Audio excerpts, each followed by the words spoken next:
अस्सलाम वालेकुम एवरीवन। आज के टॉपिक में हम विंडो के कुछ कंपोनेंट्स देखेंगे और हम देखेंगे कि ये कंपोनेंट्स किस किस काम के लिए यूज़ होते हैं। तो सबसे पहले है हमारे पास जो चीज़ वो है डिस्क मैनेजमेंट यूटिलिटी।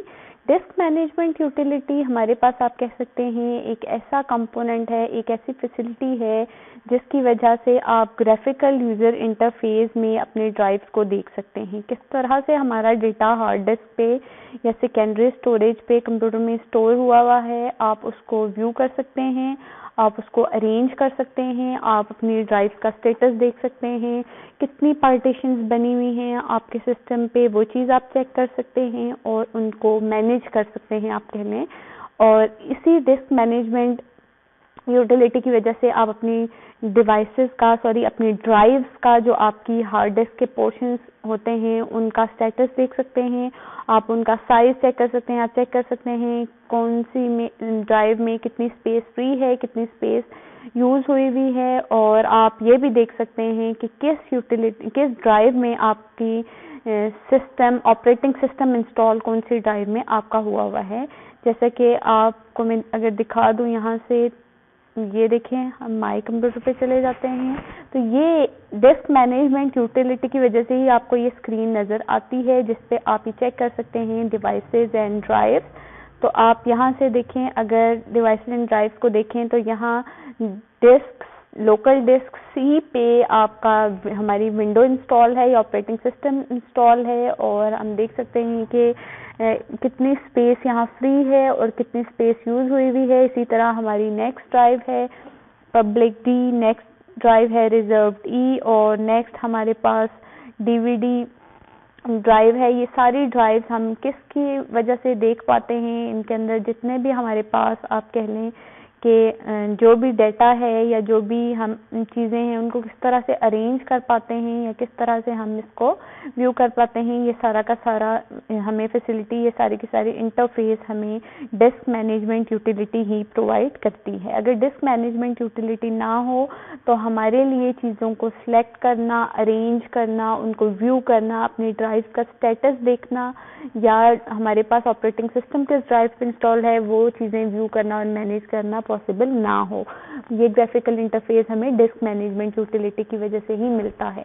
नेक्स्ट है हमारे पास विंडोज़ एक्सप्लोरर। विंडोज़ एक्सप्लोरर हमारे पास जो है वो भी एक यूटिलिटी है। ये हमारे पास फाइल मैनेजर का काम करता है। ऑपरेटिंग सिस्टम में, किसी भी ऑपरेटिंग सिस्टम में या विंडोज़ ऑपरेटिंग सिस्टम में फाइल्स को मैनेज कौन करता है। जब भी हम किसी फाइल को ओपन करते हैं, किसी फाइल को हम कॉपी करना चाह रहे होते हैं, एक जगह से दूसरी जगह कट करना चाह रहे होते हैं, पेस्ट करना चाह रहे होते हैं, ये सारे एक्शंस और किस तरह से हम कोई भी चीज़ अपने सिस्टम में कोई भी फाइल सर्च कर सकते हैं, ये सारे ऑप्शंस हमें प्रोवाइड करता है विंडोज़ एक्सप्लोरर। और विंडोज़ एक्सप्लोरर में यहाँ बताया जा रहा है many actions can be performed in files and folders using the Windows Explorer, and the left pane display folders and drives in a tree view and the right pane show the detailed view of folders and files. यहाँ से मैं आपको Windows explorer दिखाती हूँ और ये दिखाती हूँ कि किस तरह से चीज़ों को वहाँ मैनेज किया जा सकता है और लेफ्ट पैन में ट्री व्यू कैसा होता है और राइट पैन में हमारे पास डिटेल्ड व्यू कैसा होता है। यहाँ से हम क्लोज करते हैं और चले जाते हैं विंडोज़ एक्सप्लोरर या फाइल एक्सप्लोरर पे। ये जो आपको टॉप पे आइकन नज़र आ रहा है ये हमारे पास होता है विंडोज़ एक्सप्लोरर या फाइल एक्सप्लोरर। इसको हम ओपन कर लेते हैं। आप जैसे ही ओपन करेंगे तो देखिए यहाँ पे लेफ्ट पैन है, ये पूरा कंप्लीट आपके पास एक ट्री की फॉर्म में लेफ्ट पैन है और आप इसको ओपन कर सकते हैं। जैसे मैंने ड्राइव यहाँ से सी और डी को ओपन किया तो देखिए हमें ये डिटेल्ड एक ट्री की फॉर्म में इंफॉर्मेशन दे रहा है कि किस तरह से डी ड्राइव में हमारे पास एक ये फोल्डर मौजूद है, नेक्स्ट ये this up to so on. और इसी तरह से हमारे पास नेक्स्ट ड्राइव में हम देख सकते हैं कि कितने फोल्डर्स मौजूद हैं और राइट साइड पे हमें ये एक डिटेल्ड व्यू दे रहा है। आप जिसको भी क्लिक करते हैं, सपोज हम इस ड्राइव को क्लिक करते हैं तो इसके ये सारे हमारे पास फोल्डर्स आ जाएंगे और किसी भी फोल्डर को हम ओपन करते हैं तो हमारे पास नेक्स्ट उसमें जो भी फाइल्स या फोल्डर्स हैं वो आ जाएंगे। तो आप कह सकते हैं ये पूरा एरिया हमारे पास, ये एरिया सारा जिसमें अभी मैं पॉइंटर मूव करी, ये पूरा एरिया हमारे पास डिटेल व्यू है और ये जो एरिया लेफ्ट साइड पे है ये हमारे पास ट्री व्यू है। और आप किसी भी फाइल को यहाँ से सिलेक्ट करना चाहते हैं, किसी भी फोल्डर को सिलेक्ट करना चाहते हैं, किसी भी डॉक्यूमेंट को यहाँ से डिलीट करना चाहते हैं, कॉपी करना चाहते हैं, कट करना चाहते हैं, तो ये पूरा जो हमारे पास एक्सप्लोरर है, विंडो एक्सप्लोरर है, ये फाइल एक्सप्लोरर है, वो आपको ये फैसिलिटी प्रोवाइड करता है। तो आप कह लेंगे ये भी एक बहुत इंपॉर्टेंट कंपोनेंट है विंडोज ऑपरेटिंग सिस्टम का। नेक्स्ट हमारे पास आ जाता है जी प्रिंट क्यू। क्या है प्रिंट क्यू? हमारे पास कलेक्शन है जितने भी डॉक्यूमेंट्स में प्रिंट होना होता है। पहले मैं आपको अगर इसकी स्टोरी बता दूं तो हमारे पास जो भी चीज हम प्रिंट करना चाहते हैं, क्योंकि प्रिंटर की स्पीड स्लो होती है, हमारे पास अगर हम एक डॉक्यूमेंट प्रिंट करना चाहते हैं, अगेन हम दूसरा, तीसरा, चौथा, पांचवा, इस तरह से हमारे पास अगर मल्टीपल डॉक्यूमेंट्स हैं जिन्हें हम प्रिंट करना चाह रहे हैं, तो हमारे पास प्रिंटर की स्पीड कंप्यूटर की स्पीड से स्लो होगी। कंप्यूटर से हम फौरन से कमांड दे देंगे कि ये डॉक्यूमेंट प्रिंट करना है, और मल्टीपल अब हमारे पास अगर प्रिंट रिक्वेस्ट आ गई हैं तो किस तरह उसको मैनेज करना है कि जो पहले हमारे पास कमांड आई पहले वही चीज प्रिंट हो, नेक्स्ट जो आई उसके बाद वो हो, और उसके नेक्स्ट जो कमांड आ रही वो अपने सीक्वेंस पे प्रिंट हो। ये सारी चीजें एक हमें फिर कोई ऐसा कंपोनेंट चाहिए जो इन सारी चीजों को मैनेज करे, जो इनको क्यू करता चला जाए, और जैसे जैसे कमांड्स आती जाए उनको वेटिंग में डाले, और एक जैसे ही कमांड कंप्लीट हो जाए, एक डॉक्यूमेंट फुली प्रिंट हो जाए, उसमें जितने भी पेजेस हैं उससे नेक्स्ट को वो क्या कर दे, कमांड को एग्जीक्यूट करवाना शुरू कर दे। तो ये जो हमारे पास कंपोनेंट होता है ये हमें फैसिलिटी प्रोवाइड करता है। प्रिंट क्यू का कंपोनेंट जितनी भी वेटिंग हमारे पास डॉक्यूमेंट्स होते हैं वो इसमें क्यूड रहते हैं, लाइन अप हो जाते हैं इसमें, और जैसे ही एक प्रिंट क्यू से एक डॉक्यूमेंट फ्री होता है, कंप्लीट हो जाता है, वो नेक्स्ट डॉक्यूमेंट को क्या कर देता है, एग्जीक्यूट करवाना स्टार्ट कर देता है। If multiple request are issued printer can not print them at once. जैसे कि हमें पता है कि मल्टीपल अगर रिक्वेस्ट आ रही हैं तो मल्टीपल को तो एट द टाइम प्रिंट नहीं करेगा, एक को करेगा, वो फिनिश होगा, देन नेक्स्ट को। तो इसलिए ये प्रिंट क्यू यूज होती है, और उसी सीक्वेंस में हमारे पास डॉक्यूमेंट्स प्रिंट होते हैं जिस सीक्वेंस में वो उनके लिए प्रिंटिंग कमांड्स आती हैं, और एक डायलॉग बॉक्स अपीयर होता है। The dialog box can be displayed in the following two ways. कह रहे हैं कि दो तरह से डायलॉग बॉक्स आ जाता है हमारे पास प्रिंट का। स्टार्ट मेन्यू पे जाएं, click printer menu and double click on printer and folders. कि हम क्या करें, अपने स्टार्ट मेन्यू पे चले जाएं, यहाँ से हम स्टार्ट पे चले जाएं, यहाँ स्टार्ट पे जाने के बाद हम प्रिंटर्स को क्लिक करें और वहां से हम प्रिंटर फोल्डर्स पे चले जाएं, तो हमारे पास जो भी फोल्डर्स प्रिंट हो रहे होंगे या प्रिंट क्यू जो होगी वो आ जाएगी। और दूसरा होता है हमारे पास a printer icon is displayed in the system tray. ये जो हमारे पास ये कॉर्नर है, सिस्टम ट्रे है, इसमें हमारे पास जैसे ये ब्लूटूथ का ऑप्शन आ रहा है, हमारे पास तरह चार्जिंग का ऑप्शन आ रहा है। तो यहाँ पे जब हम प्रिंट करने के लिए कोई भी टास्क देते हैं तो एक हमारा ट्रे सिस्टम ट्रे में हमारे पास प्रिंटिंग डॉक्यूमेंट का एक ऑप्शन आ रहा होता है, प्रिंटर का एक आइकॉन आ रहा होता है। जैसे यहाँ मैं अगर आपको दिखा दूं कि सपोज हम अगर कोई चीज प्रिंट करने के लिए देते हैं, सपोज हम इसको प्रिंट करने के लिए देते हैं, इस इमेज को प्रिंट, ओके, तो ये देखें ये हमारे पास एक छोटा सा आइकन आ गया और यहाँ आ रहे 0 documents pending for this computer. तो ये हमारे पास एक आइकन आ जाता है सिस्टम ट्रे में जो हमें बता रहा होता है कि कितने हमारे डॉक्यूमेंट्स अभी प्रिंट होने हैं, या कितने कौन सा डॉक्यूमेंट प्रिंट हो रहा है, या हमारे पास अगर 3 डॉक्यूमेंट्स हैं तो 3 में से कौन से नंबर वाला डॉक्यूमेंट अभी प्रिंट हो रहा है। तो इस तरह से हम देख सकते हैं। या फिर हम यूजर जब उसको क्लिक करता है प्रिंट क्यू को तो वो ओपन हो जाता है और उसमें सारे डॉक्यूमेंट्स जो लाइन अप हुए होते हैं वो 1 बाय 1 आप क्यू में लगे हुए देख सकते हैं कि कितने अभी वेटिंग पे हैं और कौन सा हमारे पास डॉक्यूमेंट प्रिंट हो रहा है।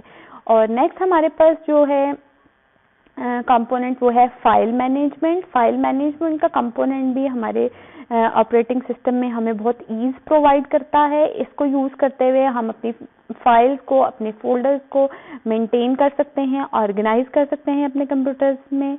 और files are recognised by their extension in window. कह रहे हैं कि जो भी फाइल है, जिस भी प्रोग्राम की फाइल होगी वो अपनी एक्सटेंशन से विंडोज में पहचानी जाती है और हर विंडो क्या करती है, कोई भी फाइल है उसकी एक्सटेंशन चेक करती है जब उसको ओपन करना होता है, और एक्सटेंशन इसलिए चेक की जाती है कि क्या एक्शन उस फाइल पे अब लेना है। ठीक है, all registered file extension are stored in window registry. जितनी भी हमारे पास फाइल की एक्सटेंशन होती हैं वो विंडो की एक स्पेशल लाइब्रेरी होती है, विंडो की एक स्पेशल रजिस्ट्री होती है, वहां जाके वो एक्सटेंशन स्टोर होती हैं और आप रजिस्टर्ड फाइल टाइप पे मल्टीपल एक्शन परफॉर्म कर सकते हो। जैसे आपके पास अगर पेंट की फाइल्स हैं, पेंट प्रोग्राम की फाइल्स हैं, तो उनकी एक एक्सटेंशन होगी अलग से, और आपके पास वर्ड की जो फाइल हैं उनकी कुछ अलग एक्सटेंशन होगी। इसी तरह आपके पास जो इमेज फाइल्स हैं उनकी कुछ अलग एक्सटेंशन होगी, और पावर पॉइंट की फाइल्स हैं तो उनकी अलग एक्सटेंशन होगी।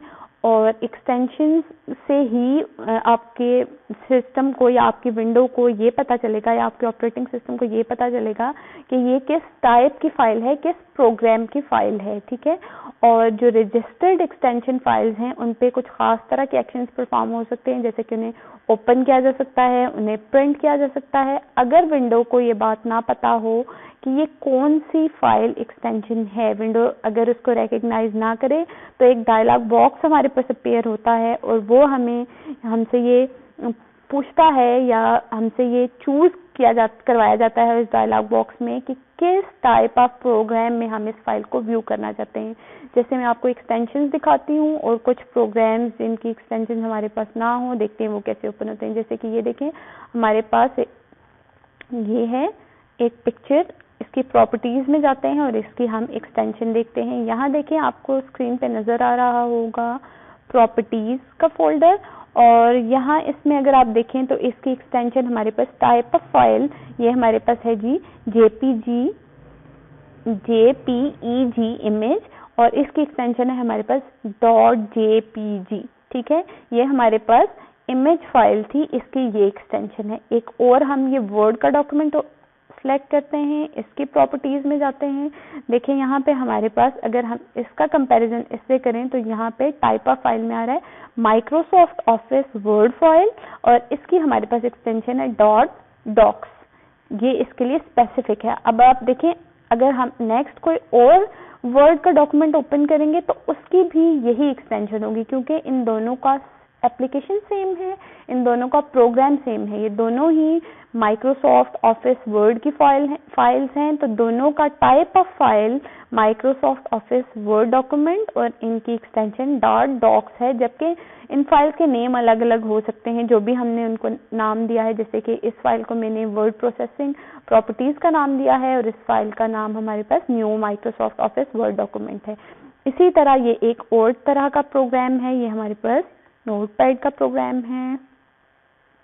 इसकी प्रॉपर्टीज में जाएं तो आप देखें text document, type of file text document .text इसकी एक्सटेंशन है। इसी तरह जितने भी हमारे पास प्रोग्राम्स हैं, चाहे वो हमारे पास कोई भी एप्लीकेशन है, कोई वर्ड प्रोसेसिंग की एप्लीकेशन है, कोई इमेज की एप्लीकेशन है, किसी भी और तरह की एप्लीकेशन है, तो सब की जो एक्सटेंशंस होंगी, जितने भी प्रोग्राम्स होंगे, उन सारों की एक्सटेंशंस अलग अलग होती हैं और एक्सटेंशंस को डॉट के साथ रिप्रेजेंट किया जाता है। और जिस तरह की हमारे पास एक्सटेंशन होती है उसके रिलेटेड प्रोग्राम चूज होता है उसको ओपन करने के लिए। और विंडोज ऑपरेटिंग सिस्टम में रजिस्टर्ड हमारे पास एक्सटेंशंस होती हैं।